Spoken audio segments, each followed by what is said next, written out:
यूं तो समाजवादी पार्टी के कार्यकर्ता बेहद कमिटेड माने जाते हैं अपने नेता अखिलेश यादव के लिए, अपनी पार्टी के लिए। लेकिन अब अखिलेश यादव और समाजवादी पार्टी गणेश परिक्रमा करने वाले अपने कार्यकर्ताओं की फहरिस्त तैयार कर रही है। कैसी है यह तैयारी, कैसे यह तैयार हो रहा है?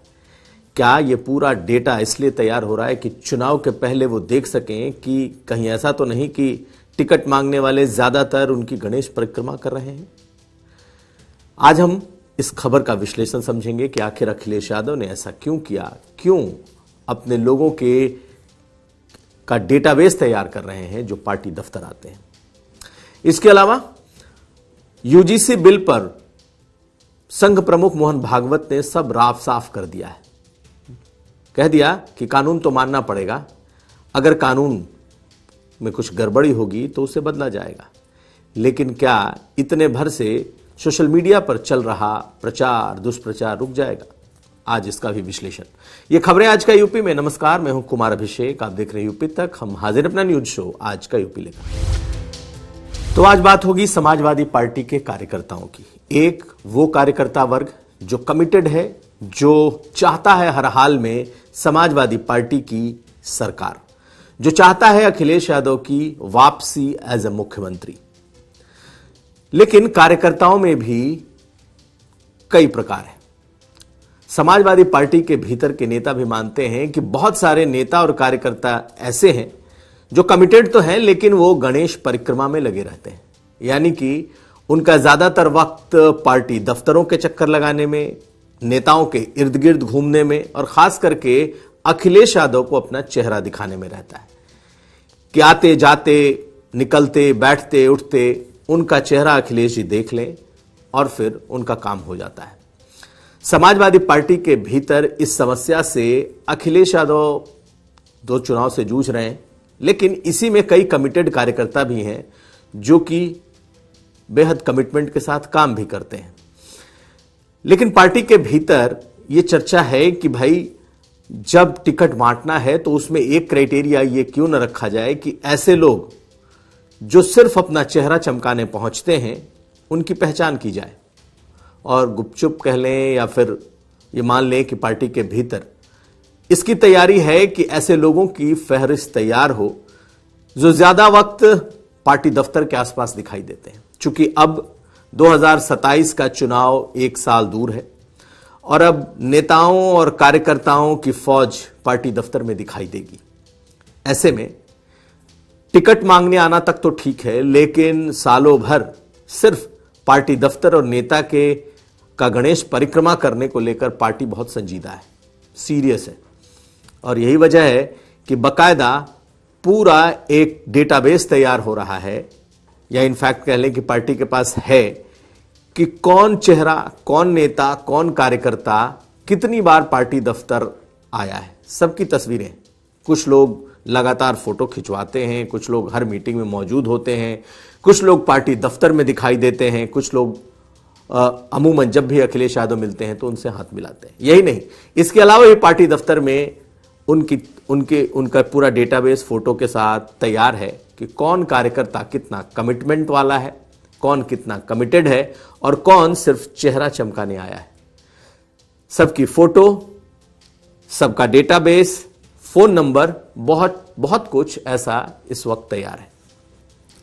और ये बात यूं तो पार्टी के लोगों को भी मालूम है कि अखिलेश यादव जिससे मिलते हैं या कोई भी बड़ा नेता, अखिलेश यादव जब भी जिससे मिलते हैं उसके साथ फोटो होती है।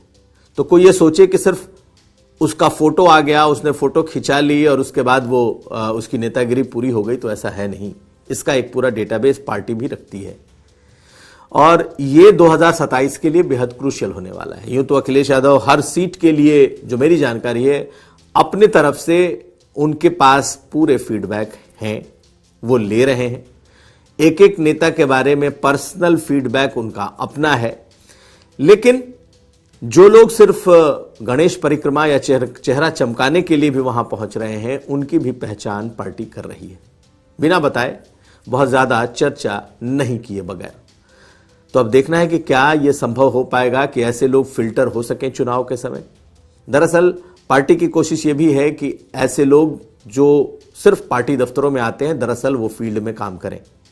एक मैसेज ये भी देना है कि जिसकी रिपोर्ट ग्राउंड से यानी कि उसके चुनावी क्षेत्र से आएगी वही तरजीह पाएगा, और जो ज्यादातर पार्टी दफ्तर या नेताओं के इर्द गिर्द दिखाई देगा फिर वो उस लिस्ट में जाएगा जो लिस्ट तैयार है। तो खैर, ये पार्टी के भीतर अंदरूनी ऐसी चीज है जिसे लेकर सपा के भीतर चर्चा है, और ज्यादातर लोग जो कमिटेड हैं या जो काम कर रहे हैं, पार्टी की कोशिश है कि उनको किसी भी तरीके से फिल्टर आउट किया जाए, उनको अलग रखा जाए और गणेश परिक्रमा करने वालों को अलग।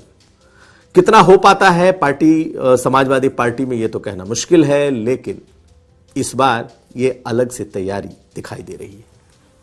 अगली खबर, और अब बात संघ प्रमुख मोहन भागवत की। मोहन भागवत ये तो उत्तर प्रदेश के दौरे पर हैं, पहले गोरखपुर थे, लेकिन 2 दिनों से लखनऊ में है।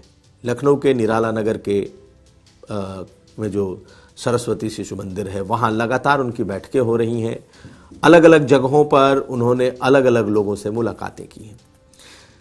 यूं तो जो बातें उन्होंने कही हैं वो कई बार वो दोहरा चुके हैं, जिसमें हिंदुओं की आबादी कम हो रही है, उन्हें कम से कम हर परिवार में 3 बच्चे होने चाहिए, कुआं, मंदिर और शमशान, इसमें कोई भेद नहीं होना चाहिए, ये सबके लिए खुला होना चाहिए। इसके अलावा धर्मांतरण को लेकर उन्होंने एक नई बात कही कि जो भी घर वापसी कर रहा है उसका दोनों हाथों से स्वागत होना चाहिए, यानी कि उनको कैसे हिंदू धर्म में समाया जा सके, यानी उनके साथ कोई भेदभाव ना हो, ये इंश्योर किया जाए। लेकिन नजर थी कि आखिर यूजीसी बिल पर क्या बोलेंगे संघ प्रमुख। दरअसल पिछले कुछ वक्त से, जब से ये यूजीसी बिल आया है, तब से सोशल मीडिया पर संघ की खूब आलोचना हो रही है। आरएसएस प्रमुख तक की आलोचना खूब की जा रही है, और करने वाले भी वही लोग हैं जो बीजेपी के कभी कहने को अंधभक्त कहे जाते हैं, या फिर कहने को आरएसएस के काडर भी खुद को कहते रहे हैं। यही नहीं, आईटी सेल जो बीजेपी की है उसकी भी खूब आलोचना। ऐसे में नजर थी कि क्या सचमुच संघ प्रमुख लखनऊ में आकर इस पर कुछ बोल सकते हैं। उनसे एक सवाल हुआ, प्रबुद्धजनों की बैठक थी, और एक प्रश्नोत्तरी के कार्यक्रम में जब उनसे यूजीसी बिल पर सवाल किया गया तो उन्होंने एक तरीके से पूरे मामले पर राफ साफ कर दिया। उन्होंने कहा कि जो कानून है उसको तो मानना पड़ेगा, लेकिन अगली लाइन में उन्होंने ये भी कहा कि अगर कानून गलत है तो वो बदलेगा। यानी कि उन्होंने दोनों बातें कह दी। एक बात कि यूजीसी बिल पर अगर कोई कानून आ रहा है और अगर वो तर्कसंगत है तो उसको मानना पड़ेगा, यानी सिर्फ विरोध के लिए विरोध नहीं होगा, हां, कानून की खामियों को दूर किया जाएगा। अब उनके इस बयान के बाद से जो सोशल मीडिया है या जो लोग यूजीसी बिल के विरोध में बहुत खफा हैं, बहुत नाराज हैं, ये माना जा रहा है कि शायद अब थोड़े ठंडे पड़ेंगे।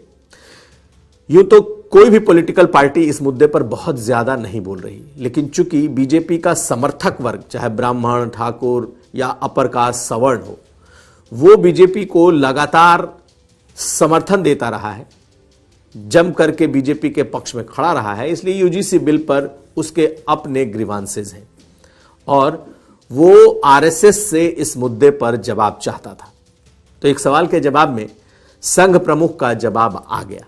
हालांकि इस जवाब को बहुत बैलेंस जवाब के तौर पर माना जा रहा है कि उन्होंने ये बातें कह दी हैं कि अब यूजीसी का जो ये बिल है इसका तो कानून आएगा, यानी कि इसकी जो शर्तें हैं वो आएंगी, वो मानना पड़ेगा, लेकिन इसकी गड़बड़ियों को दूर भी किया जा सकेगा। तो एक तरीके का यह मैसेज है, क्योंकि मार्च के तीसरे हफ्ते में सुप्रीम कोर्ट इस मामले की दोबारा सुनवाई करेगा और ऐसा माना जा रहा है कि कोई ना कोई बीच का रास्ता निकलेगा। बीजेपी के लिए भी राहत की खबर होगी, क्योंकि उत्तर प्रदेश में यूं तो पूरे दिल्ली और देश भर के यूनिवर्सिटी में इसका विरोध हुआ है, लेकिन वो विरोध अपर कास्ट, सवर्ण बिरादरी तक सीमित है, जबकि ओबीसी अब धीरे धीरे उस वर्ग में भी इसे लेकर चेतना है और वो अब इसके उत्तर में, इसके प्रत्युत्तर में उसका विरोध जारी है। तो किसी भी तरीके से इसे शांत करने की कोशिश दिखाई दी और मोहन भागवत का जो ये बयान है ये उसी दिशा में देखा जा रहा है। मुख्यमंत्री योगी आदित्यनाथ से आज उनकी मुलाकात शेड्यूल्ड है, तय है, और योगी और मोहन भागवत की मुलाकात 2027 को लेकर बेहद अहम है। 2027 के पहले जो बड़े चेंजेस होने हैं उत्तर प्रदेश में, बीजेपी को लेकर, संगठन को लेकर, सरकार में मंत्रियों को लेकर, इस पर क्या कोई बात होती है? क्या मुख्यमंत्री योगी आदित्यनाथ अपने मन की बात मोहन भागवत से कह पाते हैं या कहते हैं, और कहते हैं तो उसका क्या इंपैक्ट होता है, ये कुछ दिन बाद ही दिखाई देगा। तो ये था आज का यूपी। हम कल फिर हाजिर होंगे। हमें दीजिए इजाजत। देखते रहिए यूपी तक।